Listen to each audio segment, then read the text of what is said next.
जायकवाडी व माजलगाव धरणाची महत्वाची आकडेवारी जी आहे ते समोर आलेली आहे।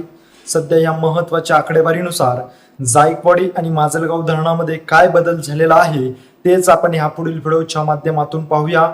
तर नमस्कार मंडळी, 28 ऑगस्ट रोजीची ही आकडेवारी आहे। या आकडेवारीनुसार जायकवाडीच्या धरणामध्ये गेल्या 24 तासापासून जर पाहिलं तर पाण्याची आवक जी आहे ती 2534 क्युसेक इतक्या वेगानेच या ठिकाणी जमा झाली असल्याचं या आकडेवारीमध्ये सांगण्यात आलेलं आहे।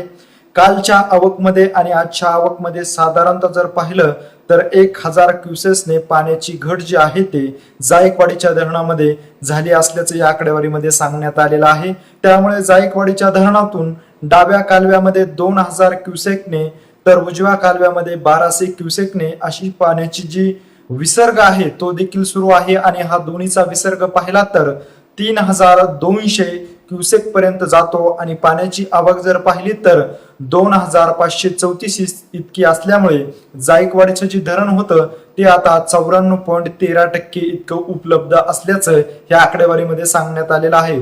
जे की जायकवाडीचं काल जर धरण पाहिलं तर 94.50% होतं, तेच धरण आज 94.13% इतकं राहिलं असल्याचं या आकडेवारीमध्ये सांगण्यात आलेलं आहे।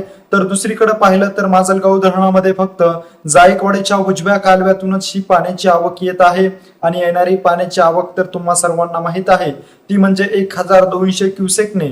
जायकवाडीच्या ह्या धरणातून ही जरी पाण्याची आवक 1200 क्युसेकने सुरू असली तरी मात्र माजलगाव धरणापर्यंत येऊस तर ह्या आवकमध्ये खूप मोठी घट होत आहे।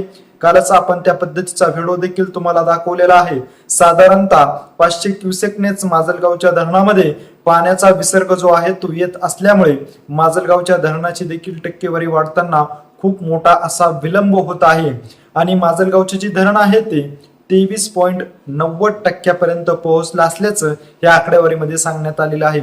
गेल्या 22 दिवसापासून सातत्याने जायकवाडीतून माजलगावच्या धरणामध्ये पाण्याची आवक जी आहे ती सुरू आहे आणि या आवकमुळे माजलगाव धरण जे आहे ते 16% वरून थेट आता 23.90% पर्यंत पोहोचलेला आहे। जायकवाडी आणि माजलगाव धरणाची अशीच जर तुम्हाला माहिती वेळोवेळी जाणून घ्यायची असेल आणि तुम्ही अजूनही आमच्या पेजला जर फॉलो केलं नसेल किंवा आमच्या चॅनलला जर सबस्क्राईब केलं नसेल तर नक्की करा आणि आमची माहिती जर तुम्हाला आवडली असेल तर जास्तीत जास्त शेअर करा। धन्यवाद।